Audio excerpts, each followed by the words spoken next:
यह एक प्रेरणादायक और रोमांचक कहानी है जिसमें कुछ रहस्य और सीखें छुपी हुई हैं। अंधेरी रात की सीख। दीपक एक युवक था जो छोटे से कस्बे में रहता था। पढ़ाई में होशियार और अपने सपनों को पूरा करने के लिए दृढ़ संकल्प।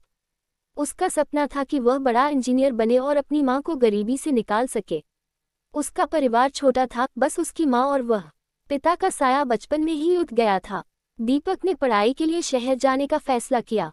उसकी माँ ने अपने गहने गिरवी रखकर उसकी फीस जुटाई।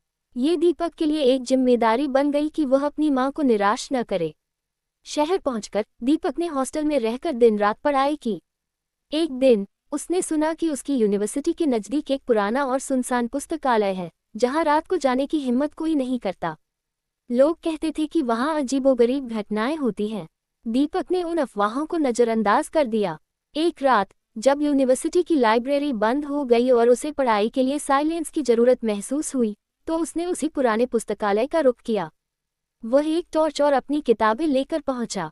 अंदर का माहौल ठंडा और अजीब सा था। किताबों पर जमी धूल और टूटे फर्नीचर ने वातावरण को और भी डरावना बना दिया। जैसे ही उसने पढ़ाई शुरू की, उसे लगा कि किसी ने उसके पीछे कदमों की आहट दी। उसने मुड़कर देखा, लेकिन वहां कोई नहीं था। दीपक ने खुद को समझाया कि यह उसका भ्रम होगा। वह फिर से पढ़ाई में लग गया, पर थोड़ी देर बाद उसे बुकशेल्फ से गिरने की आवाज आई। डर के बावजूद उसने फैसला किया कि वह यहाँ से भागेगा नहीं। उसने हिम्मत जुटाई और आवाज की दिशा में गया। उसे किताबों के ढेर के नीचे एक चिट्ठी मिली। उस चिट्ठी पर लिखा था, डर से भागो मत, उसे समझने की कोशिश करो।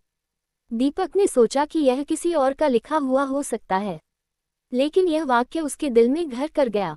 उस रात उसने खुद से वादा किया कि चाहे कैसी भी मुश्किल आए, वह डर को कभी अपने ऊपर हावी नहीं होने देगा। अगली सुबह वह पहले से ज्यादा उत्साह के साथ उठा। उसने अपनी पढ़ाई में और मेहनत की। सालों बाद दीपक एक सफल इंजीनियर बन गया, लेकिन वह चिट्ठी उसे हमेशा याद रही। उसने महसूस किया कि डर केवल दिमाग का एक हिस्सा है, और अगर उसे सही तरीके से समझा जाए तो वह प्रेरणा का स्रोत बन सकता है। ये कहानी हमें सिखाती है कि डर से भागने के बजाय उसे समझने और उसका सामना करने से ही हम जीवन में आगे बढ़ सकते हैं। आपको ये कहानी कैसी लगी? कमेंट में बताएं। अच्छी हो तो लाइक शेयर करें। चैनल पर नए हो तो ऐसी कहानी के लिए चैनल को सब्सक्राइब करें।